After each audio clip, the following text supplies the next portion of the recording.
안녕하세요. 올해 34살, 결혼한 지는 올해로 5년 차를 맞는 여자입니다.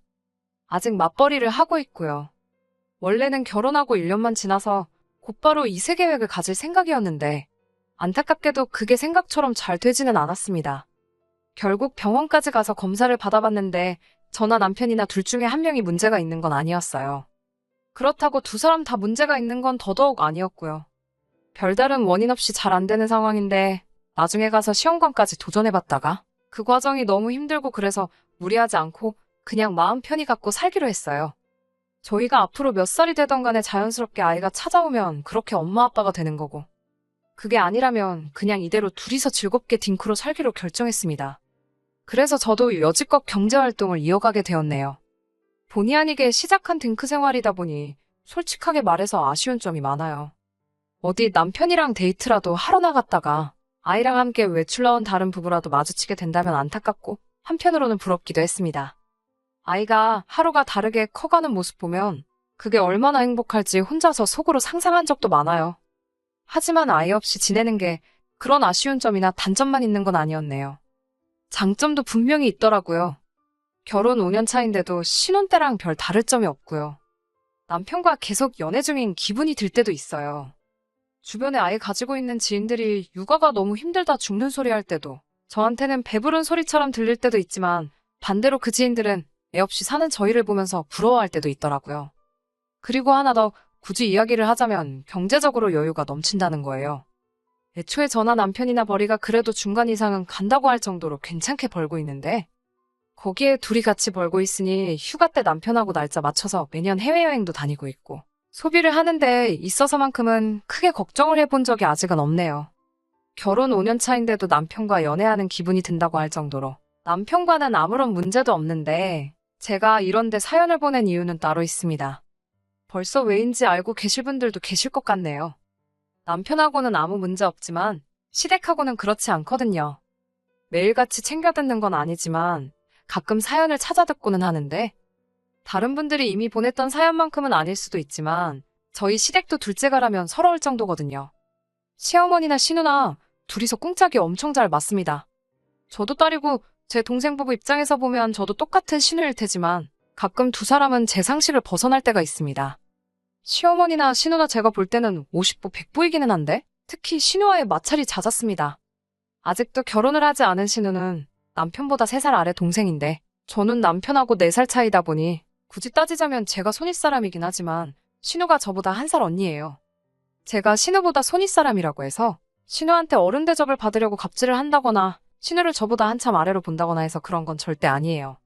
제가 저를 스스로 어른스럽다고 칭하기에는 조금 그런 부분이 없지 않아 있는데 신우의 경우는 정말 저보다 1살 많다는 느낌이 전혀 들지 않을 정도로 어른스럽지 못합니다. 이러나 저러나 신우가 시댁에서는 막내이기도 하다 보니 시부모님이 응석바지로 키워 저런다는 남편의 설명이 있었지만 여전히 신우라는 사람이 이해가 가질 않는 부분이 한두 가지가 아니에요. 저랑 남편이 반반 결혼을 한 건 아닙니다만 남편이 저보다 사회생활을 한 기간도 길고 회사도 더 좋은 회사를 다니기 때문에 이미 모아놓은 돈에서부터 차이가 있었어요. 하지만 그렇다고 해서 제가 꼴리는 결혼을 한 것은 아닙니다. 모아놓은 돈에 차이가 있다 보니 똑같이 반반 결혼을 하려면 제가 친정의 손을 빌리거나 아니면 어디서 대출을 받아오거나 해야 했습니다. 경제권은 결혼 후에도 각자 벌이는 알아서 관리하고 생활비나 적금, 공과금 같이 공동지출을 해야 하는 부분에서는 정확히 절반을 갈라서 하기로 했고 나머지 돈은 각자 알아서 관리를 하기로 했거든요. 그러니 대출을 받건 친정의 손을 빌려 돈을 더 마련해 오건 간에 액수를 똑같이 맞추고 제가 매달 갚아나가면 되는 부분이기는 했는데 남편도 동의한 부분인데 여러모로 생각해봐도 어차피 결혼해서 부부가 될 텐데 네 대출이니 내 대출이니 서로 따질 이유가 없다는 생각을 갖고 있었어요. 은행에서 돈을 빌리나 친정손을 빌리나 이자면에서 조금 차이가 있다 뿐이지 원금을 갚아야 하는 사실에는 변함이 없었으니 조금 애매한 부분도 있었습니다. 사실 끽해봐야 결혼 전 남편이 아무리 사회생활을 오래 했다 쳐도 그 기간이 10년이 넘고 그런 건 아니었어요. 저 또한 결혼 당시에는 4년차 직장인이었는데 두 사람 모아놓은 돈을 합친다고 해도 자가로 집을 구하는 데에는 돈이 많이 모자란 상황이었지요. 그러니 결국 제가 돈을 남편이 가지고 있던 만큼 해온다 해도 거기에 추가로 남편과 제가 더 대출을 받아 집을 구해야 하는 상황이었어요. 제가 직장 생활을 처음 시작하게 되었을 때 출퇴근 거리가 상당해서 회사 근처에 자취를 해야 하나 고민을 하던 와중에 친정부모님께서 다른 데 신경 쓰지 말고 돈이나 열심히 모으라고 하시며 두 분 노후 자금을 털어서 회사랑 가까운 곳에 전세로 집을 얻어주셨거든요. 실제로 친정부모님 덕분에 회사 다니는 내내 그 집에서 먹고 자고 하면서 돈을 많이 아낄 수 있었고요. 노후 자금을 털어서 해주셨던 것이니만큼 당연히 그 돈은 제가 결혼을 하거나 아니면 뭐 돈을 엄청 잘 모아서 제 집을 구한다거나 하면 당연히 친정부모님께 돌려드리기로 되어 있던 돈이었어요. 그러다 생각한 게 당장 여기저기서 돈 끌어모아다가 신혼집을 구해 시작하는 것도 방법이겠지만 어차피 둘 다 대출을 받아야 하는 상황에 그렇게 할 필요가 뭐가 있겠냐 싶어서 제가 살던 그 집에서 일단 신혼살림을 차리고 돈을 모아서 집을 구해 나가기로 결정을 했습니다. 아직 친정부모님이 완전히 은퇴를 하셨던 상황도 아니었고 저한테 집을 얻어주신 뒤에도 쭉 경제활동을 해오셨다 보니 당장 돈이 급할 곳은 없다고 하시며 흔쾌히 그렇게 할 수 있게 허락을 해주셨거든요. 그리고 그 덕에 저희가 3년 더 열심히 아끼고 모아 결혼 전에 모아둔 돈까지 합쳐 재작년에 자가로 집을 구해 이사를 나갈 수 있었어요. 그러니 당장 결혼할 때 남편이 모아놓은 돈이 더 많았다 할지라도 굳이 따지고 본다면 갚아야 할 대출이자를 아낄 수 있게 한 건 순전히 친정부모님이 구해주셨던 제 전셋집 때문이나 마찬가지였다 보니 반반 결혼한 거나 마찬가지라고 할 수 있을 정도였거든요. 그런데 시어머니나 시누 입장에선 전후사정 그런 거는 상관할 필요 없는 일이었고 당장 모아놓은 돈 액수만 가지고는 차이가 나다 보니 결국 그걸 빌미로 이런저런 이야기가 나오게 되었습니다. 그래서 결혼할 당시에 시어머니가 당장 우리 아들이 돈을 더 해간다며 2천만 원 정도 되는 예단 및 현금을 요구해 오셨는데 그 부분은 남편이 중간 역할을 잘해준 덕분에 어찌어찌 잘 넘어가게 되었습니다. 그런데 문제는 신우였어요. 사실 2천만 원치 예단이 누구 집에서 키우는 개 이름도 아니고 액수가 상당하잖아요? 그 액수를 부른 과정에서 그게 시어머니 혼자 그런 게 아니고 신우도 한몫거든 게 있던 것 같더라고요. 남편이 시어머니는 설득을 했지만 신우는 또 그렇지 않았나 봅니다. 당장 신우가 결혼식 때 자기가 입고 갈 옷이 없다며 저한테 흰색 원피스랑 이런저런 옷들 사진을 주르륵 보내더니 자긴 옷이 이런 것밖에 없으니 결혼식 때 흰 옷을 입고 참석을 해야겠다며 난리법석을 떨기 시작했던 거예요. 당시 신우 나이가 30이었는데 사회생활을 안 하는 것도 아닐 텐데 설마 진짜 흰색 옷만 가지고 있어서 그랬겠나요? 당장 저한테 받아낼 거라 생각했던 그 예단들을 못 받게 되니 대놓고 시위를 하고 있다는 사실은 안 봐도 비디오나 마찬가지였어요. 여태까지 우기면 다 자기가 원하던 대로 됐던 신우였으니 암만 남편이 설명을 하고 마음을 돌리려 해봐도 신우는 오빠 결혼을 빌미로 저한테 뭐라도 받아내고 싶은 마음뿐이었나 봅니다. 남편은 설득을 하다 안 되니 제가 사준 걸로 하고 자기 돈으로라도 사줘야겠다는 식으로 일을 해결하려고 했어요. 제 입장에선 그게 올바른 해결 방법이라는 생각이 들지는 않았는데 워낙에 응석바지라서 한번 고집부리면 여관에선 꺾지 않는다고 하기에 울며 겨자 먹기로 신우와 백화점에 가게 되었습니다. 그런데 신우가 자기가 이미 벌써 골라놓은 게 있다고 하면서 이 매장 저 매장 돌아다니면서 앞장을 서더라고요. 저희 결혼식 올릴 때가 늦여름이긴 해도 많이 더울 때였는데 외투에 가방이며 신발까지 해서 이것저것 집어온 걸 계산해보니 500만 원이 훌쩍 넘어가 버리더라고요. 남편도 저보는 앞에서 신우가 어떻게든 한몫 챙길 욕심부리는 게 쪽팔렸는지 결국엔 신우한테 이게 뭐 하는 짓이냐며 백화점에서 둘이서 대판 싸우기 시작했고 앞만 봐도 신우가 물러날 기미가 안 보여서 두 손 두 발 다 들고 100만 원치 옷 한 벌 뽑아주고 끝났네요. 여기서 끝났더라면 참 좋았겠지만 결혼식 당일날 같이 들고 갈 가방이 없어서 그랬다는 헛소리와 함께 결혼식장에 기어이 흰색으로 쫙 빼입고 나타난 신우를 봤을 땐 정말 정신이 아찔해지더라고요. 아침 일찍부터 신우랑 같이 스튜디오 가서 메이크업 받고 머리도 하고 왔을 시어머니가 신우 꿍꿍이를 모를 리도 없었을 테고 말릴 시간도 충분했을 때 싶었지만 노발대발하는 남편을 두고 저한테 그러니까 결혼 2번 하는 것도 아니고 1번 하는 건데 사달라는 거 사줬으면 이런 일이 없었겠지 않았냐고 제 탓을 하는 모습을 보고 남편이 잘 설득을 해서 넘어갔다지만 시어머니도 신우와 별반 다를 게 없이 한통속이라는 걸 새삼 느끼게 되었습니다. 결혼식 날에 시어머니나 신우랑 싸울 생각도 없었고 남편이 저 대신 싸우려고 하길래 그냥 괜찮다 말하고 결혼식은 결국 그렇게 끝이 나고 말았네요. 그래도 웨딩 촬영을 해준 업체에서 센스있게 신우가 최대한 화면에 안 나오게 편집을 해서 보내주셨고 앨범 사진도 어떻게 편집을 잘 해주신 덕분에 당장 결혼식 때는 어쩔 수 없지만 앨범이나 영상 보면 신우가 눈에 걸린다거나 하지는 않아 다행이었어요. 저도 이걸 그냥 넘어갈 생각은 아니었고 신우가 결혼을 하게 된다면 저도 똑같이 흰색으로 위아래 맞춰서 가겠다 다짐을 했는데 결혼 생활 5년 하는 동안 신우가 35 먹도록 결혼을 못할 거라는 건 생각을 하지 못한 부분입니다. 지금은 저도 흰색 옷 입고 결혼식장 나타나 똑같이 복수하겠다는 생각은 접은 지 오래고 이젠 신우가 하루빨리 결혼을 해서 가정을 꾸리고 정신을 차리면 좋겠다는 생각뿐이네요. 아무튼 이 이야기만 두고 봐도 신우가 보통은 아니라는 게 충분히 전해졌을 것 같네요. 그리고 우리 시어머니도 보통 분은 아니시고 신우랑은 꽁짝이 잘 맞는 한통속이라는 사실도 말이에요. 결혼식 당일날부터 시댁, 특히 시어머니와 신우하고는 잘 지낼 수 없을 거라는 생각을 갖게 되었어요. 그렇다고 해서 제가 시댁과 연을 끊는다거나 멀리한다거나 하고 싶은 생각은 없었습니다. 저 편하자고 남편이 중간에서 난처할 상황을 만들고 싶은 생각은 없었거든요. 이런 제 마음을 알았는지 고맙게도 남편이 친정에 참 잘했어요. 애초에 대리효도 같은 거 시킬 생각도 없었고 반대로 해줄 생각도 없었지만 남편이 친정에 잘하는 모습을 보니 저도 최대한 신우 미운 거 생각 안 하고 시댁에 잘해야겠다는 생각이 들더라고요. 아무튼 간에 결혼하자마자 저희가 최우선적으로 세운 목표는 최대한 아끼고 모아 하루라도 빨리 전세 빼서 친정부모님 노후자금 돌려드리고 저희 명의로 된 집을 구하는 거였어요. 저희가 원인불명의 불임이라는 진단을 받기 전까지인 결혼 1년 차에는 시댁에서 별다른 이야기는 없었어요. 그런데 진단을 받은 뒤 저희가 딩크로 살아도 괜찮다는 결론을 내린 뒤부터는 조금 이야기가 달라지더라고요. 허리띠 졸라매가며 돈을 모으는 상황에서도 명절 생신에서 다른 집 자식들 하는 만큼은 챙겨드렸습니다. 아니, 다른 집 자식들이 뭐예요? 당장 신우가 시어머니한테 하는 것보다 저희가 10배는 더 넘게 챙겼지요. 그리고 특히 다른 날은 몰라도 어버이날에는 300만 원씩 해드렸어요. 결혼 첫 해에는 뭘 이렇게나 많이 주냐며 고맙다는 말까지 잊지 않으셨는데 해가 바뀌고 특히 아이 없이 살아도 괜찮다는 말을 드린 후로는 니들은 애도 없는데 돈도 잘 벌면서 씀씀이가 너무 적은 거 아니냐며 대놓고 불만을 이야기하시더라고요. 생신이나 명절 때는 50만 원씩 챙겨드리고 있고 그때그때 다르지만 그날 먹는 식사 비용도 다 저희가 내거든요. 그리고 저보다도 나이 많은 신우는 같이 산다는 이유 하나만 가지고 용돈이 면제라는 듯 생각하고 있었나 보더군요. 남편도 시부모님 말에 신우보다 더 드리고 있는 거 모르시냐 했더니 시어머니 한다는 소리가 그건 당연한 거 아니냐고. 우리 애기가 돈이 어딨냐며. 니들은 둘이서 벌지 않냐고 신우랑 저희랑은 이야기가 다르다고 하시는 겁니다. 남편이 그 말을 듣더니 둘이서 보니까 이야기 다른 거 맞지 하고 시어머니 말에 장단을 맞춰주면서 그럼 우리도 앞으로 딱 신우가 시어머니한테 해주는 거에 정확히 2배만 해드리겠다 대꾸를 하대요? 말씀드린 것처럼 신우가 명절은 그냥 넘어가고 생신 때는 근처 빵집에서 케이크 사오는 것 말고 따로 하는 건 없었어요. 어버이날 때 10만 원 드리는 게 전부였던 듯 하고요. 둘이서 보니까 신우가 하는 만큼에 딱 2배만 하겠다니 시어머니가 급격하게 당황하는 표정으로 바뀌더라고요. 솔직히 서운했던 건 사실이지만 그렇게까지 할 생각은 없었는데 시어머니 당황하는 표정 보니까 속 하나만큼은 엄청 후련했네요. 시어머니가 그렇게 저희한테 더 많은 용돈을 요구하는 동안 신우도 가만히 있던 건 아닙니다.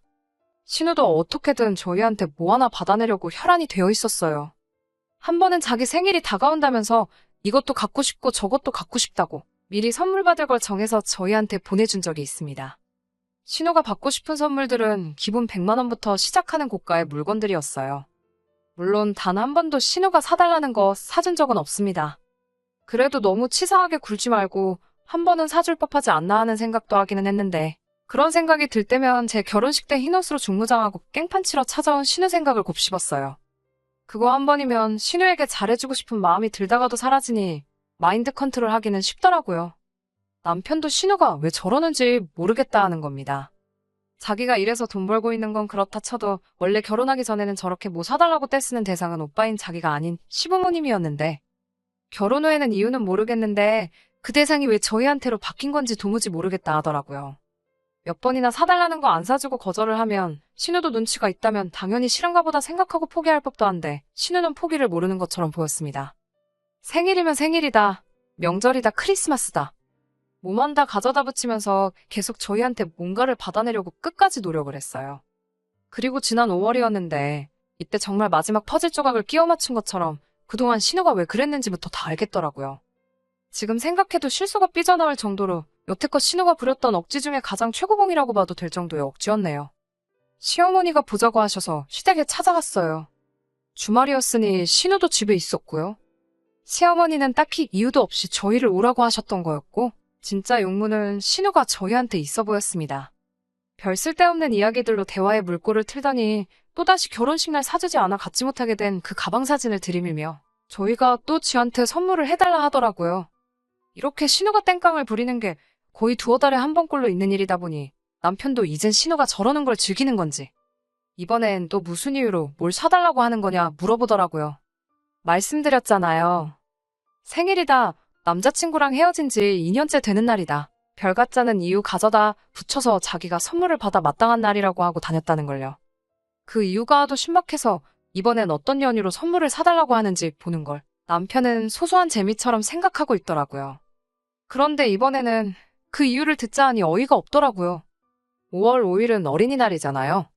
어린이날 선물로 300만 원짜리 명품 가방을 사달라는 겁니다. 올해 35인 신우가요. 심지어 저보다 한 살 많은 신우가 이번엔 어린이날 선물을 사달라니 제정신인가 싶대요. 남편도 가짜는 이유 가져다 붙이는 신우 반응을 보는 게 재밌었나 본데 35 먹고 어린이날 선물을 바라는 게 어이없었나 봅니다. 남편이 네 나이가 몇인데 어린이날 선물을 달라는 거냐고 물으니 신우가 대답을 하기 전에 옆에 있던 시어머니가 그 말을 가로채더라고요. 우리 막내가 애기가 맞지? 뭐 틀린 소리 한 거 있냐며. 아직 시집도 안 가고 엄마 품 떠나지 않고 꼭 붙어있는데 그게 어린이가 아니면 뭐냐 하시더군요. 거기서 끝났으면 그냥 딸이 너무 예쁜가 보다 하겠는데 생각해보니 열이 받는다면서 저희한테 갑자기 노발대발 성질을 부리기 시작하신 거예요. 어차피 니들 둘 사이에 애도 없는데 신우가 너네 애라고 생각하고 그깟 선물 하나 사주면 어디가 덧나냐면서. 어차피 애 없이 살며 둘이 돈도 잘 버는데 니들 버리면 그깟 가방 하나 껌값이나 마찬가지 아니냐고 하더군요. 그러더니 화살이 저한테로 다시 돌아와서 별같자는 변명을 대며 예단 준비 안 해왔을 때부터 알아봤다고. 그때 시원하게 신우 위아래로 쫙 빼주고 들고 다닐 가방도 해줬으면 저러겠냐고. 새언니한테 뭐 아무것도 못 받아서 저러는 건데 이쯤 되면 져주고 하나 사주면 어디가 덧나냐고. 제가 가정에 불화를 일으키고 있는 거나 마찬가지라 하시더군요. 솔직히 시어머니 말이 무슨 생각으로 하시는 말인지 하나도 이해가 가질 않았고 어이가 없어서 말문이 막힐 정도였어요. 당장 자기보다 나이 어린 새언니라고 저한테 언니, 형님 해가며 손윗사람 호칭 쓰는 것도 아니고 자존심이라도 상하는지 저기요라고 부르는 신우였는데 뭐 사줄 때는 제가 새언니가 되어야 한다는 건지 그냥 있으면 이거 평생을 두고 계속 잔소리를 듣겠다 싶어서 저도 그동안 쌓인 악감정 쏟아내며 한바탕 하려던 찰나에 남편이 저를 막아서더니 신우한테 옷 갈아입고 나오라고 백화점으로 가자고 하고 상황을 종료시켰습니다. 그리고 결국 신우 데리고 백화점에 가서 신우가 5년간 노래를 부른 그 명품 가방을 사주게 되었어요. 열이 너무나도 많이 받는 상황이었지만 남편이라면 뭔가 생각이 있어서 그랬을 거라는 믿음이 있어서 신우한테 가방을 사준 이유에 대해서 따로 묻지 않았습니다. 신우는 눈치도 없이 그 상황에서 이제 가방을 받았으니까 다음에는 구두를 받아야겠다며 다음번 어린이날에도 잘 부탁한다는 소리를 짓거리더라고요. 남편도 질렸는지 저한테 별다른 설명을 하진 않았고 어버이날 때도 그냥 시댁 찾아가지 않고 넘겨버리더군요. 설명을 해주면 좋았을 텐데 딱히 말이 없었기도 하고 기분도 많이 안 좋아 보여서 그냥 믿고 있기로 했어요. 그렇게 2주 정도 더 지나고 나서 남편하고 집에서 쉬고 있던 와중에 시어머니한테서부터 저에게 연락이 왔습니다. 평소와는 다르게 전화해서 제 눈치를 보는 게 느껴질 정도로 나긋나긋한 목소리로 전화를 하시더라고요. 그러더니 물어보는 게 어버이날 때 매번 보내주던 그거 있지 않냐며. 근데 이번에는 그게 안 들어왔다고. 뭔가 착오가 있던 거 아니냐며 한번 확인해달라 하시는 거예요. 저도 어찌된 영문인지 친정에는 벌써 보냈던 상황이니 알아보겠다 하고 전화를 끊으려는데 남편이 전화기를 채가는 겁니다. 그러더니 어머님한테 말하길 그거 벌써 드렸는데 기억 안 나시냐고 하는 겁니다. 그거 지난번 찾아갔을 때 드렸지 않냐고. 잘 기억이 안 나시면 신우 옷장 한번 열어보시라 하더군요. 시어머니 드릴 어버이날 용돈으로 신우 어린이날 선물을 사줬다 하는 겁니다. 신우 애 취급하는 거 어머님밖에 없지 않냐고. 암만 우리가 자식 없이 살아간다고 쳐도 내 아내보다 나이 많은 남매이자 어머니 자식을 내 자식 대하듯 하는 건 말도 안 되지 않냐 하대요. 그런데 한편으로는 신우가 갖고 싶은 가방을 못 받고 마치 7살 먹은 애 마냥 우리한테 사달라 조르고 있는 신우의 모습을 보는 어머니 모습이 너무 안타까워 보였다고 하더군요. 그 순간 우리가 신우를 우리 애라고 생각해서 갖고 싶은 걸 사줄 생각은 없지만 자식된 도리로 어머니 기쁘게 할 방법은 있겠구나 싶었답니다. 그래서 그 길로 신우를 백화점에 데려가 어버이날에 어머님에게 드리려고 했던 300만 원을 가지고 원하던 가방을 사줬던 거라고요. 어머니는 인정 안 하시고 있지만 저희 날은 반반 결혼해서 각자 양가여도 똑같이 하고 생활비도 똑같이 내고 있기에 공평해야 하니 자기가 더 드릴 수 있는 건 없다 하더군요. 그나마 신우 가방 사주고 9천 원이 남았는데 그마저도 신우가 백화점에서 우동이 먹고 싶다고 해서 우동 먹이느라 9천 원마저 써버렸다고. 그래서 땡전 한 푼 드릴 게 없다 말하고 전화를 끊어버리대요. 그제서야 남편이 저한테 아무 말 하지 않고 신우 데리고 나가 그 가방을 기어이 사줬던 이유가 뭔지 알겠더라고요. 그리고 저도 참, 왜 그걸 사주냐고 꼬치꼬치 캐묻고 바가지 긁을 수 있었던 건데 믿고 아무 말도 안 하길 잘했다는 생각이 들었습니다. 시댁하고 문제가 있다고 했는데 막상 이렇게 사연 다 적고 나니까 남편이 중간에서 잘해주고 있는 것 같아요. 좋은 배우자 만나 결혼 잘했다는 확신이 들기 시작하네요. 그냥 이대로 남편만 믿고 남은 인생 행복하게 살아가려고요. 안녕하세요. 한 달도 안 돼서 이렇게 후기를 보내도 되나 싶네요. 별건 없고 재밌는 일이 있어서 이렇게 후기를 보내봤습니다. 다름이 아니라 신우 가방 때문에 시어머니 어버이날 용돈 안 드리고 나서 시댁과 조금 서먹서먹해지기는 했어요. 시어머니가 저한테 따로 전화를 걸어서 너는 네 남편이 그러면 옆에서 뜯어말렸어야지 듣고만 있었냐고 뭐라고 했는데 이 이야기를 남편에게 했더니 어머니 또 그런 걸로 며느리한테 전화했다간 그나마도 보내드리는 용돈도 드릴 수가 없다고 딱 잘라 말해줬네요. 덕분에 서먹서먹해져서 시어머니를 따로 만나거나 하는 일은 없었는데 바로 얼마 전에 시어머니가 먼저 연락을 해오셨어요. 언제까지 남처럼 지내려고 그러냐며 당신도 너무했던 것 같으니 이제 그만 풀자고 해주시는 덕분에 만나게 되었습니다. 남편 말은 다음 달 말이 어머님 생신이니 그것 때문에 저러시는 거라 하는데 뭔들 어쩌겠어요? 언제까지 연 끊고 지낼 필요도 없는 거 아닌가 싶고 그래서 오랜만에 외식이나 같이 하려고 시어머니랑 만났어요. 신우도 식사 자리에 같이 나왔는데 두 사람 만나고 나서 웃음 참느라 아주 진을 뺐네요. 일부러 눈치챈 내색은 하지 않았는데 신우가 5년에 걸쳐 졸라내 어머님 어버이날 드릴 돈으로 사줬던 그 가방 있잖아요. 그 가방을 어머님이 들고 나오시더라고요. 신우는 예전부터 자주 매던 가방 들고 나왔고요. 신우가 계속 흘긋거리며 어머님 가방이랑 저를 번갈아 가면서 보는데 딱 보아하니 저희한테 돈 받기는 글른 것 같고 환불도 못 받을 것 같으니 그 가방을 어머님이 갖기로 결정을 했는가 봐요. 그렇게 신우 하나 사주라더니 막상 본전 생각하니 많이 아쉬우셨나 봐요. 아무튼 신우 눈에서 레이저빔이 나갈 것 마냥 가방에서 눈을 떼지 못하는데 그런 모습을 저한테 몇 번 들켜서 밥 먹다 말고 몇 번이나 새어나오는 웃음 참느라 아주 고생을 했네요. 적고 나니까 후기라고 할 만한 것도 없네요. 다른 건 모르겠고 신우도 빨리 결혼해서 가정 꾸리고 철 좀 들었으면 하는 생각뿐이에요. 그럼 저는 이만 다시 인사드리겠습니다. 사연 들어주셔서 감사합니다. 끝까지 들어주셔서 감사합니다. 오늘의 사연은 여기까지입니다. 구독과 좋아요, 알람 설정 부탁드리고 더 좋은 사연으로 다시 찾아뵙겠습니다. 감사합니다.